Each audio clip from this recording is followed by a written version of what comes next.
নমস্কার প্রিয় দর্শক, আজকের আলোচনায় আপনাকে আন্তরিক স্বাগতম। আপনি কি কখনো ভেবেছেন জীবনে এত দুঃখ, কষ্ট, এত অস্থিরতা, এত ভয় কেন আসে? কেন আমরা কখনো শক্তিশালী হই, আবার কখনো ভেঙে পড়ি? এমন কোনো পথ কি নেই যা আমাদের মনকে শান্ত করবে, জীবনের উদ্দেশ্য বোঝাবে আর মৃত্যু ভয়কে দূর করবে? হ্যাঁ, সেই উত্তর লুকিয়ে আছে এক মহান গ্রন্থে, ভগবদ্গীতায়। শুধু ধর্মীয় গ্রন্থ হিসেবেই নয়, এটি আসলে এক অসাধারণ জীবন দর্শন। আপনি যদি মন দিয়ে একবার হলেও ভগবদ্গীতা শোনেন, তবে জীবনের অনেক রহস্য আপনার সামনে উন্মোচিত হবে। তাহলে প্রিয় দর্শক, আসুন আমরা আজ ভগবদ্গীতার আলোকে জীবনের গভীর শিক্ষা নিয়ে আলোচনা শুরু করি। প্রিয় দর্শক, ভিডিওটি ভালো লাগলে অবশ্যই লাইক, কমেন্ট, শেয়ার করবেন এবং চ্যানেলটি সাবস্ক্রাইব করে পাশে থাকবেন। এতে আমাদের অনুপ্রেরণা দ্বিগুণ হবে। ভগবদ্গীতার পরিচয়। ভগবদ্গীতা হল মহাভারতের অন্তর্গত এক মহান গ্রন্থ। কুরুক্ষেত্রের যুদ্ধক্ষেত্রে অর্জুন যখন মানসিক দ্বিধা আর ভয়ের কারণে অস্ত্র ফেলে বসেছিলেন, তখনই শ্রীকৃষ্ণ তাকে যে উপদেশ দেন, তাই পরবর্তীতে ভগবদ্গীতা নামে পরিচিত হয়। মোট 18টি অধ্যায় আর 700টি শ্লোকের এই গীতা শুধু যুদ্ধক্ষেত্রের জন্য নয়, আজও আমাদের জীবনের যুদ্ধক্ষেত্রে পথ দেখায়। প্রতিটি মানুষ তার জীবনে ছোট বড় যুদ্ধে নামে, কখনো টিকে থাকার যুদ্ধ, কখনো সম্পর্কের যুদ্ধ, আবার কখনো নিজের ভেতরের অশান্তির সঙ্গে যুদ্ধ। আর এই সব সংগ্রামে গীতা আমাদের সাহস যোগায়, শিক্ষা দেয়, শক্তি দেয়। কেন ভগবদ্গীতা শুনতে হবে? আপনি যদি একবার মন দিয়ে গীতা শোনেন, তবে বুঝতে পারবেন জীবনের আসল উদ্দেশ্য কি, আমাদের দায়িত্ব আসলে কিভাবে পালন করা উচিত, কেন ভয়, দুঃখ, আসক্তি, রাগ, হিংসা আমাদের ধ্বংস করে, কিভাবে মনকে শান্ত করে সত্যিকারের সুখী হওয়া যায়। ভগবদ্গীতা শুধু মন দিলে বসে পাঠ করার জন্য নয়, এটি প্রতিদিনের জীবনে কাজে লাগানোর মতো এক অনন্য শিক্ষা। ভগবদ্গীতার মূল শিক্ষা। গীতা আমাদের কয়েকটি মূল শিক্ষা দেয়, যা প্রত্যেক মানুষের জীবনে প্রয়োজনীয়। যেমন 1. কর্মই তোমার অধিকার, ফল নয়। শ্রীকৃষ্ণ বলেছেন, তোমার কর্তব্য কাজ করা, কিন্তু ফলাফল নিয়ে ভাববে না। এই কথার অর্থ হল, আমাদের যা দায়িত্ব, যা কাজ আছে, তা মনোযোগ দিয়ে করতে হবে, কিন্তু ফলাফল আমাদের হাতে নেই। তাই ফলাফলের চিন্তায় ভেঙে পড়া নয়, বরং কাজ করে যাওয়াই আসল শক্তি। 2. আত্মা কখনো মরে না। গীতায় বলা হয়েছে, আত্মা অক্ষয়, এটি জন্ম নেয় না, মরে না। শরীর ধ্বংস হলেও আত্মা ধ্বংস হয় না। এই শিক্ষা মানুষকে মৃত্যু ভয় থেকে মুক্ত করে। 3. সমতা বজায় রাখা। সুখে বা দুঃখে, লাভে বা ক্ষতিতে, প্রশংসা বা অপমানে সমান থাকা, এটাই গীতার মূল শিক্ষা। কারণ জীবন সবসময় একরকম থাকবে না। যে সমান থাকতে পারে, তার মন কখনো ভাঙে না। 4. ভক্তি ও আত্মসমর্পণ।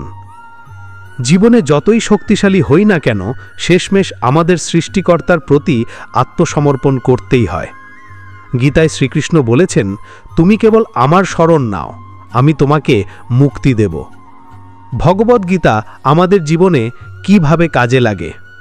প্রিয় দর্শক, আপনি যদি খেয়াল করেন, তবে দেখবেন আজকের দিনে আমাদের জীবনের অনেক সমস্যার সমাধান গীতার মধ্যেই আছে। যখন আমরা অতিরিক্ত দুশ্চিন্তা করি, তখন গীতা আমাদের শেখায় ভরসা রাখতে। যখন আমরা সঠিক সিদ্ধান্ত নিতে পারি না, তখন গীতা আমাদের সাহস যোগায়। যখন আমরা হতাশায় ডুবে যাই, তখন গীতা আমাদের আলো দেখায়। আজকের প্রতিযোগিতামূলক দুনিয়ায়, যেখানে সবাই শুধু লাভ ক্ষতির হিসাব করছে, সেখানে গীতা শেখায়, দায়িত্ব পালন করো, ফলাফলের চিন্তা করো না। এভাবে মন শান্ত থাকে, কাজেও সফলতা আসে। প্রিয় দর্শক, আপনি প্রথম অংশে শুনলেন ভগবদ্গীতার পরিচয়, এর মূল শিক্ষাগুলো এবং কেন আমাদের জীবনে এটি অপরিহার্য। কিন্তু এতেই শেষ নয়। গীতা হলো এক মহাসাগর, যার প্রতিটি শ্লোকে লুকিয়ে আছে গভীর জ্ঞান। এবার আমরা আরও বিস্তারিতভাবে সেই জ্ঞানের দরজা খুলব, যেন আপনি বুঝতে পারেন গীতা শুধু একটি ধর্মগ্রন্থ নয়, বরং মানুষের জীবনের সবচেয়ে বড় পথ প্রদর্শক। জীবনের দ্বিধা আর অর্জুনের মানসিক অবস্থা। কুরুক্ষেত্রের যুদ্ধক্ষেত্রে অর্জুন এক অসাধারণ যোদ্ধা হয়েও কেন হঠাৎ অস্ত্র ফেলে বসেছিলেন? কারণ তার ভেতরে শুরু হয়েছিল এক ভয়ঙ্কর দ্বন্দ্ব। একদিকে নিজের আত্মীয় স্বজন, গুরুজনদের বিরুদ্ধে যুদ্ধ করার দায়িত্ব, অন্যদিকে হৃদয়ের টান। এই দুয়ের সংঘর্ষে তিনি ভেঙে পড়েছিলেন। অর্জুনের সেই মানসিক অবস্থা আসলে আমাদের সবার জীবনে ঘটে। যখন আমরা ন্যায়ের পথে দাঁড়াই তখন দেখি আমাদের কাছের মানুষই বাধা দিচ্ছে। যখন আমরা বড় কোনো সিদ্ধান্ত নিতে যাই তখন হৃদয় এক কথা বলে, মস্তিষ্ক আরেকটা কথা বলে। অনেক সময় মনে হয় সব কিছু ছেড়ে দিই, পালিয়ে যাই। এই অবস্থায় শ্রীকৃষ্ণ অর্জুনকে শুধু যুদ্ধ করার উপদেশই দেননি, বরং মানুষের জীবনের সত্য ব্যাখ্যা করে গিয়েছেন। আর সেই ব্যাখ্যাই আজও আমাদের মনে শক্তি যোগায়। আত্মার অমরত্ব, গীতার অনন্য শিক্ষা। শ্রীকৃষ্ণ অর্জুনকে বলেছিলেন, যে আত্মার জন্ম নেই, মৃত্যু নেই, তাকে তুমি কেন হত্যা হবে ভেবে কাঁদছ? শরীর নষ্ট হলেও আত্মা অক্ষত থাকে। এখানেই আসে মানুষের জীবনের বড় শিক্ষা। আমরা প্রতিদিন দেখি প্রিয়জন চলে যায়, কারো মৃত্যু হয়, আমরা কাঁদি। কিন্তু যদি গভীরভাবে ভাবি তবে বুঝব আসলে চলে যায় শুধু দেহ, আত্মা নয়। এই উপলব্ধি আমাদের ভেতরে এক অদ্ভুত সাহস জাগায়, মৃত্যু ভয়কে হারাতে সাহায্য করে, প্রিয়জন হারানোর দুঃখ কিছুটা হলেও কমিয়ে দেয়, জীবনকে নতুনভাবে দেখতে শেখায়। যখন আমরা বুঝি আত্মা অমর, তখন জীবনকে ক্ষণস্থায়ী আনন্দে নষ্ট না করে সত্যিকারের উদ্দেশ্য খুঁজে পেতে চাই। কর্মই জীবনের ভিত্তি। ভগবদ্গীতার অন্যতম মূল শিক্ষা হল, কর্ম করো, ফলের চিন্তা করো না। শ্রীকৃষ্ণ বলেন, কর্মণ্যেয় বাধিকারস্তে মা ফলেষু কদাচনা। অর্থাৎ মানুষের হাতে আছে শুধু কর্ম করার অধিকার, কিন্তু ফল তার হাতে নেই। এই শিক্ষা আজকের দিনে বিশেষভাবে গুরুত্বপূর্ণ। একজন ছাত্র পড়াশুনো করে কিন্তু পরীক্ষার ফল নিয়ে অস্থির হয়ে পড়ে। গীতা শেখায়, শুধু পড়াশোনায় মন দাও, ফল নিয়ে দুশ্চিন্তা করো না। একজন ব্যবসায়ী চেষ্টা করে কিন্তু সবসময় লাভ হয় না। গীতা বলে, তুমি চেষ্টা করে যাও, লাভ ক্ষতি নিয়ন্ত্রণ করবে সৃষ্টিকর্তা। একজন মানুষ ভালো কাজ করে কিন্তু সাথে সাথে স্বীকৃতি চায়। গীতা শেখায়, ভালো কাজ করো, স্বীকৃতি না পেলেও দমবে না। ফলাফলের দুশ্চিন্তা মানুষকে দুর্বল করে। তাই গীতা আমাদের সেই চিন্তা থেকে মুক্ত করে কর্মে মনোযোগী হতে বলে। সমতা বা সমদর্শন মানসিক শান্তির মূল চাবিকাঠি। ভগবদ্গীতায় আরেকটি বড় শিক্ষা হল সমতা। সুখ আসুক বা দুঃখ আসুক, প্রশংসা হোক বা নিন্দা হোক, জয় হোক বা পরাজয় হোক, যে সমান থাকতে পারে সেই মানুষই সত্যিকারের শান্তি খুঁজে পায়। আমরা প্রায় দেখি, সুখ এলে মানুষ আনন্দে ভেসে যায়, কিন্তু একটু দুঃখ এলেই ভেঙে পড়ে।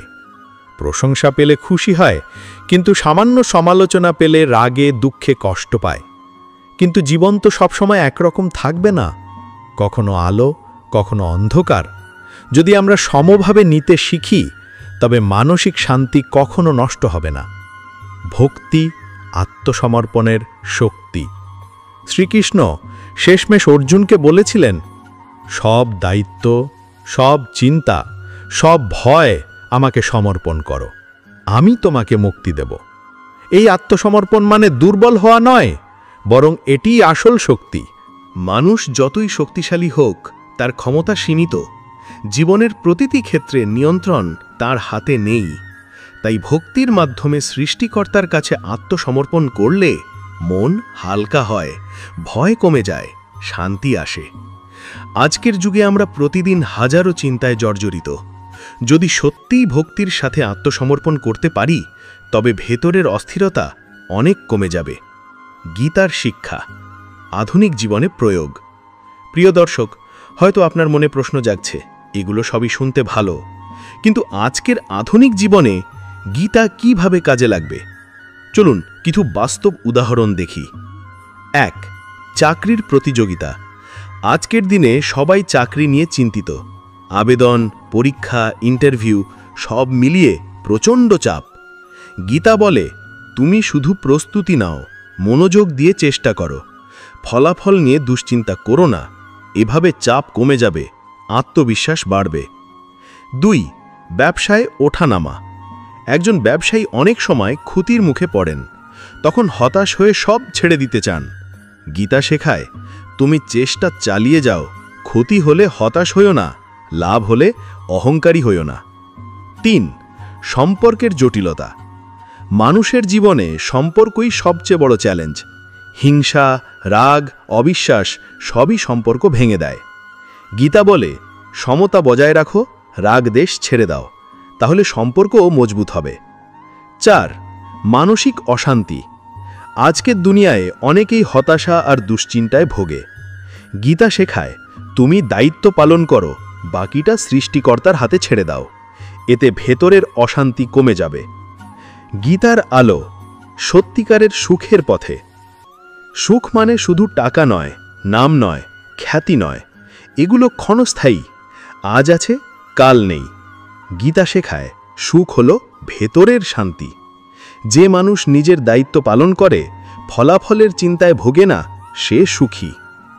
যে মানুষ রাগ, হিংসা, লোভ থেকে মুক্ত, সে সুখী। যে মানুষ ভক্তির সাথে আত্মসমর্পণ করে, সে শান্ত। প্রিয় দর্শক, ভাগবত গীতা আসলে এক জীবনের মহাগ্রন্থ।